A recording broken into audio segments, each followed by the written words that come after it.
Hello everyone, hope you all are doing good in your studies. तो हम कर रहे हैं respiratory system MCQ for nursing officer exam part 33। ये है मोस्ट रिपीटेड एमसीक्यूज़ जो कि चाहे नॉसिट का एग्जाम हो, ईएसआईसी का एग्जाम हो, अदर स्टेट्स का नर्सिंग ऑफिसर का एग्जाम हो, बहुत बार आए हैं। तो पार्ट 33 पे पहुंच चुके हैं हम। 32 पार्ट्स ऑलरेडी बन चुके हैं जिसमें मैंने मोस्ट रिपीटेड क्वेश्चन कराए हैं और हम इंटेस्टाइनल सिस्टम ऑलरेडी डन कर चुके हैं, उसके भी मैंने पार्ट्स बना दिए हुए हैं। अब हम कर रहे हैं रेस्पिरेटरी सिस्टम, तो हम करते हैं इसके questions.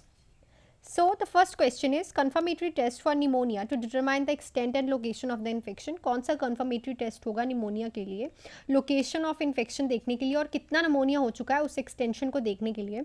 Bronchoscopy, X-ray of chest, blood culture या फिर sputum culture and sensitivity. Obviously अगर हम एक्सरे ऑफ चेस्ट करेंगे तो हमें पता चलेगा कि निमोनिया का इन्फेक्शन कौन से लोकेशन पे है और कितने एक्सटेंट तक बढ़ चुका है। बाकी सब भी कर सकते हैं, blood culture and sputum culture में उसकी लोकेशन नहीं दिखेगी और ब्रोंकोस्कोपी में भी उसकी लोकेशन प्रॉपर्ली हमें नहीं दिखेगी।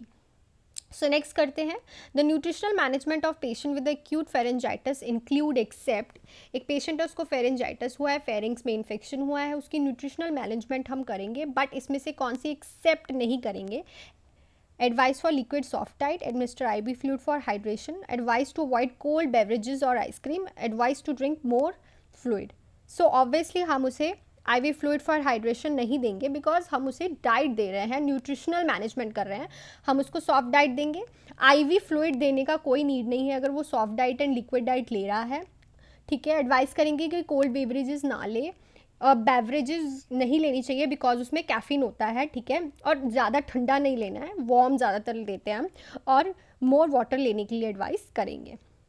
नेक्स्ट क्वेश्चन है, which among of the following activity help in production of surfactant. तो सरफेक्टेंट की प्रोडक्शन में कौन सा इसमें से एक्टिविटी है जो वो हेल्प करेगी।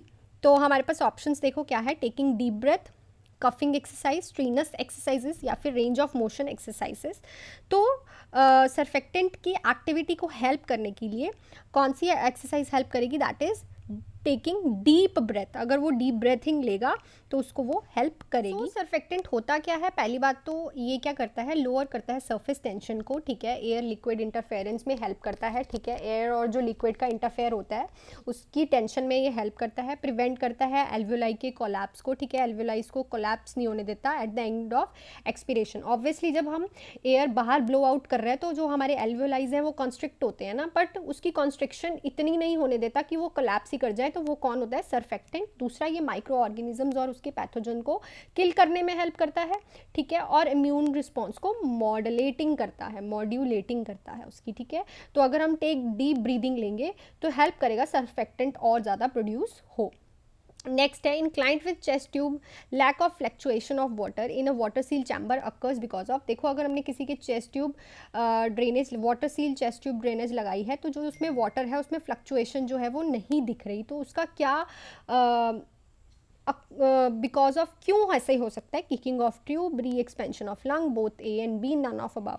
सो ऑब्वियसली अगर वाटर में कोई भी फ्लक्चुएशन नहीं दिख रही, या फिर ट्यूब जो है किक हो गई है या फिर री एक्सपेंशन ऑफ द लंग्स हो गई है। वाटर सील ड्रेनेज में क्या होता है, फर्स्ट ऑफ ऑल ये क्यों की जाती है, क्योंकि ये अलाउ करती है एयर को to exit from the pleural space. ठीक है, सबसे पहले तो प्लूरल स्पेस में अगर कोई एयर है या फिर कोई उसमें वाटर है तो ये उसको एक्सपेल आउट करने में हेल्प करती है। और प्लूरल स्पेस में अब ये निकाल तो देगी बट उसके दोबारा अंदर ना चले जाए, एंट्री में भी ये हेल्प करती है, प्रिवेंट करती है एयर का फिर से एंटर होना इन the pleural cavity on inhalation. तो अगर इसमें इसके वाटर में कोई फ्लक्चुएशन नहीं आ रही तो इट मीन्स या फिर किकिंग हो गई है ट्यूब की या फिर एक्सपेंशन ऑफ द लंग्स हो गई है। तो इसका सही ऑप्शन क्या होगा, both A and B. Next question पे चलते हैं, two main form of COPDs are, chronic obstructive pulmonary disease में कौन से टू मेन फॉर्म होती है, अस्थमा और chronic bronchitis, asthma and emphysema, chronic bronchitis and atelectasis या फिर क्रॉनिक ब्रोंकाइटिस एंड एम्फाइसीमा। तो मैंने ये कल ही क्वेश्चन कराया था, क्रॉनिक ब्रोंकाइटिस एंड एम्फाइसीमा जो है दो मेन फॉर्म है क्रॉनिक ऑब्स्ट्रक्टिव पल्मोनरी डिसीज की। ठीक है, तो ये याद रखना, ये क्वेश्चन आता है। ठीक है, नेक्स्ट पे चलते हैं, which term should be use to document the musical sound generated by air flow through the narrowed airway. अगर किसी की एयरवे नैरो हो चुकी है, उसमें से एक म्यूजिकल साउंड जनरेट हो रही है, तो उसको हम क्या टर्म बोलेंगे, क्रैकर, स्ट्राइडर, फ्रिक्शन रब या फिर वीज। सो ऑब्वियसली हम उसको वीजिंग साउंड बोलते हैं। आपने सुना होगा जब भी आपको कोल्ड कफ होता है और आपका म्यूकोस जो है वो प्लग हो जाता है तो उससे सीटी की आवाज़ आती है, सैं सैं की, तो उसको हम वीजी साउंड बोलते हैं, वीजिंग साउंड। ठीक है, जब भी नैरोड हो जाए एयरवे उसकी म्यूजिकल साउंड को हम वीजिंग साउंड बोलते हैं।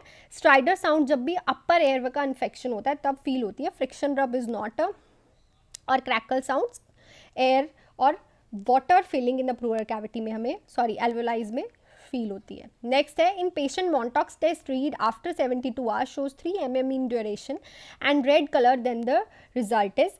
अगर पेशेंट है उसको मॉन्टॉक्स टेस्ट दिया गया है, टीबी चेक करने के लिए हम मॉन्टॉक्स टेस्ट देते हैं। ठीक है, 72 आवर्स की रीडिंग के बाद जो उसका वो मॉन्टॉक्स सेल का टेस्ट का जो सर्कल है वो 3 mm देखने को मिला है और रेड कलर का, तो उसका रिजल्ट क्या हुआ, risk, need to be test again, positive, negative.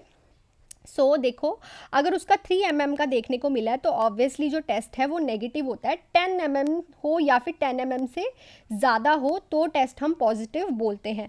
But अगर किसी पेशेंट को HIV है या फिर उस पेशेंट को कोई पहले से टीबी थी अब, ठीक है, या फिर उसका कोई ऑर्गन ट्रांसप्लांट हुआ है, तो उसमें 7 mm से, अगर 7 mm और 7 mm से ज़्यादा है तो भी पॉजिटिव देखने को मिलता है। नॉर्मल पेशेंट में 10 mm से ज़्यादा देखने को मिलता है टीबी, और अगर HIV या फिर पुरानी टीबी है उसको या फिर कोई ऑर्गन ट्रांसप्लांट हुआ है तो उसमें 7 mm से अगर ज़्यादा आ रहा है तो देखने को मिलता है टीबी, तो हम उसको पॉजिटिव टेस्ट कहेंगे। तो इम्पॉर्टेंट है ये याद रखना। नेक्स्ट है, a client with past history of TB infection presently become immunocompromised in suffering from TB, it is known as. जो पेशेंट है पहले से उसको टीबी हिस्ट्री है, ठीक है, उसको पहले से टीबी का इन्फेक्शन हो चुका है, अब फिर से वो इम्यूनो कॉम्प्रोमाइज हो गया है और टीबी से सफ़र कर रहा है, तो उसको क्या बोलेंगे, latent infection, nosocomial infection, tertiary infection या फिर opportunistic infection. Obviously opportunistic infection होंगे जब हमें कोई पुरानी प्रॉब्लम से दोबारा से वही प्रॉब्लम होती है तो उसको बोलते हैं हम अपॉर्चुनिस्टिक इन्फेक्शन। नेक्स्ट पे चलते हैं। For the treatment of tuberculosis chemotherapy must be continued. अगर हम ट्यूबरक्लोसिस का ट्रीटमेंट दे रहे हैं या फिर कीमोथेरेपी का ट्रीटमेंट दे रहे हैं तो वो कितने टाइम के लिए देना चाहिए। डॉट्स जो है इसका ट्रीटमेंट होता है टीबी का, बहुत इंपॉर्टेंट है, 1 to 3 months, 6 to 12 months, 3 to 5 months या फिर 2 years और मोर। सो हम 6 to 12 months तक उसके बैक्टीरिया को ख़त्म करने के लिए प्रॉपरली ट्रीटमेंट देते हैं, तो 6 months तक इसका जो है ट्रीटमेंट वो चलता है। नेक्स्ट है, which of the following drug in dots therapy can cause deafness. Deafness में कौन सी जो थेरेपी है डॉट्स की, कौन सी ऐसी ड्रग है जो डेफनेस क्रिएट करती है, रिवैम्पसिन, आइसोनियाजिनामाइड, इथम्बेटोल या फिर स्ट्रेप्टोमाइसिन। तो इसकी ऐसे करके RIPE और S करके राइपेस। तो रिफैम्पसिन जो करती है यूरिन को रेड कलर का यूरिन कर देती है, ठीक है। आइनोजिनामाइड क्या करती है, हेपाटोटॉक्सिक होती है। पैराजिनामाइड क्या करती है, पेरिफेरल नेफ्रोपैथी करती है। इथम्बिटॉल क्या करती है, ऑकुलर टॉक्सिसिटी करती है। स्ट्रेप्टोमाइसिन क्या करती है, ऑटोटॉक्सिसिटी करती है। तो स्ट्रेप्टोमाइसिन जो है वो डेफनेस क्रिएट करती है और ये प्रेगनेंसी में कॉन्ट्राइंडिकेटेड होती है। सो ये थे आज के कुछ इंपॉर्टेंट क्वेश्चन। आई होप ये वीडियो आपको पसंद आई हो। अगर आप वीडियो अभी तक देख रहे हैं तो please hit the like button, subscribe to my channel. मैंने BFU HS की जो पोस्टें हैं उसके लिए भी एक नई सीरीज स्टार्ट कर रखी है और उसकी वीडियो दोपहर को अपलोड होती है इन द आफ्टरनून टाइम। सो अगर आपने भी उसके फॉर्म भरे हैं और आप भी पेपर देना चाहते हैं तो आप वो भी देख सकते हैं। So thank you so much and all the best for your studies.